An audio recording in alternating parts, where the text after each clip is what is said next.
So first of all, let me start out by thanking my opponent for making such a great speech in negation towards the resolution and for attacking my own contention so thoroughly.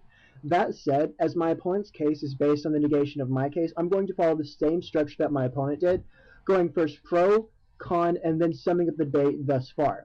So now I'm going to go to my own contention 1. That there is a universal definition of good and bad. So first of all, my opponent agrees with this, and then we come to the question, how do we determine good or bad? But then rejects this idea and says, no, we just go off the societal idea of whatever good and bad is. Now, first of all, this is completely not a good example. This is completely not something we can look towards. First of all, because we have to look to the base idea of the logic behind this contention in the first place. There is no set idea between good and bad, so we cannot look to the societal definition. We cannot look to what society deems good and bad, good or bad, because there is never going to be one definition of what is good and or bad. Now, going on from that, there are going to be some examples that there's so much of a gray area, too much animosity that we cannot just go off the general opinion. For instance, abortion. Many people, myself included, are going to look at abortion and say that's something that's morally bad. If someone got an abortion, then morally they're a bad person. Whereas another could look at an example of abortion and say abortion is, there's nothing wrong with it. An abortion, the aborted baby is not a viable human being, it's just a fetus. Therefore, there's nothing wrong with it, and it's a neutral situation. Or another could look at it and say, this world is overcrowded, we don't need any more babies, so by aborting this baby, it's a good thing. Point is, you can never have one set definition because there's no one set definition of good or bad. Thus, the attacks in my contention 1 are hereby negated. Going down to contention 2, many people completely reject the idea of good or bad. Now, my opponent claims while some reject this, that does not mean the idea of morality and the idea of good and bad are not there. But that's the thing. It is only an idea. Therefore, if someone rejects it, they're completely viable in rejecting it because the ideas of good and bad are so inconsistent and there is not one set definition or one set standard throughout the entire world. Now going down, my opponent claims that someone who completely rejects morality, making themselves a moral nihilist, is just completely ridiculous in doing so, as they can never completely escape morality. But again, the fact is, since there's no set definition or no set standard for morality or good and bad, a moral nihilist or someone completely rejecting these ideas, there's nothing wrong with this and there's nothing wrong with them. Thus, not only is my opponent's attack on this contention irrelevant to what the contention is saying, but I have completely refuted any attack they've made against this contention. Now going on to 3, all action is neutral, as action is not something that has any kind of moral obligation to it. Now first of all, we look to the example of me getting a homeless person change in my pocket because it bugs me. Okay, so first of all, this was a bad example as it's something that people are typically going to synonymize with being a morally good decision. But first of all, the point still stands. The reason I gave this homeless person this change in the example prior is simply because I didn't want it bugged me, and it behooved me to give it to them. Therefore, it was a selfish decision and can be deemed as bad. But you know what, let's look at my opponent's attack on this and let's expand on this contention a little bit more of the logic I use here. What if, say, I knew that there were a couple of people watching me as I gave this homeless person this change? So I pulled out 2 quarters out of my pocket and gave this man 50 cents. While this person might benefit and they might be happy from it, the reason I gave this was not because I was wanting to do something good, but because I was wanting people to look at me and say, wow, that person is such a great person. I wanted this to shine good on me.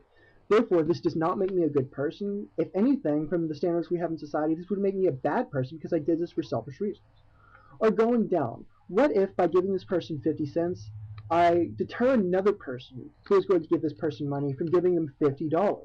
Now this person, who is several yards behind me, sees me dropping money into this person's cup and assumes, okay, now this homeless man has money, they don't need my money. So they just go on along, and because of an indirect action by me, this person suffers. Therefore, am I a good person? Am I a bad person? I am neither, because we cannot deter these things. We cannot figure these things out based on action. Now, with this in mind, and my opponent's attacks on my case debunked, I'm going to go to my opponent's case. So first of all, my opponent's contention 1. Without action, words are nothing. First of all, this does not prove the concept of good and bad relative to humanity. My opponent gives us no reason to believe that action determines whether a person is good or bad. Now, first of all, in this contention, what my opponent is actually doing is he's expanding on this idea of good and bad without us actually having a set standard of good and bad. Therefore, I can't really even attack this because it's still not relative to the realm of this debate because my opponent has not framed it, he has not explained it, he has not given us any reason that this is a viable contention. Going down to contention 2, good actions are what make the concept of morality even possible in the first place. First of all, again, this is not a viable contention because different people will still possess different concepts of morality. First of all, link this directly to my contention 1, in which we talk about that there's not one universal set example of good and bad. Therefore, there's not going to be one universal set example of morality. When we talk about morality at all, morality is a very vague term. There are so many different kinds of morality. With every single person that exists on this planet, there's going to be another different kind of morality. There's Buddhist morality, socialist morality, Christian morality, atheistic morality, secular morality, and even in secular morality, let's talk about that for a second. Morality then expands into millions upon millions of different things that people are going to deem moral based on their own situations. When in the realm of this debate, we can absolutely not bring morality into play because it's just something that is absolutely too vague. Now finally, let's finish up on my opponent's contention 3. Everything we do is made up of good and bad actions. So first of all, I've already debunked this with my attacks on my opponent's prior contentions, but I'm going to expand on this a little bit more to show you the absurdity of this argument. So for just a moment, let's pretend that we've already set the standards of what is good and what is bad for the sake of debate in today's debate.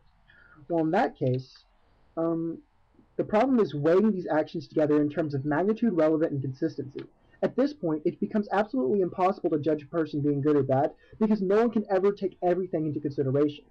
Now, no one can ever tell me that I'm good or that I'm bad based on my actions because there has been no other human being that has followed me around my entire life to do every single action that I've done.